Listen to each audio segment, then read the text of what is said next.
দর্শক, আইপিএলের প্রথম ম্যাচেই সুযোগ পেয়ে বল হাতে রীতিমতো তাণ্ডব চালালেন মুস্তাফিজুর রহমান। মুস্তাফিজুর রহমানের বোলিং দেখে হতবাক হয়ে তাকিয়ে থাকলেন লোকেশ রাহুল। কারণ মুস্তাফিজুর রহমান প্রথম ম্যাচে মাঠে নেমেই করেছেন বিশ্ব রেকর্ড। দর্শক, বিস্তারিত থাকছে ভিডিওর প্রতিবেদনে। আরব আমিরাতের বিপক্ষে প্রথম ম্যাচে বল হাতে বাজিমাত করেছেন মুস্তাফিজুর রহমান।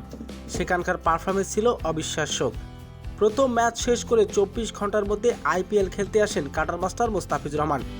তবে কেননা অনুশীলন ছাড়াই আইপিএলে মাঠে নেমেছিলেন তিনি গুজরাট টাইটান্সের বিপক্ষে মাঠে নেমেছিলেন মুস্তাফিজুর রহমান।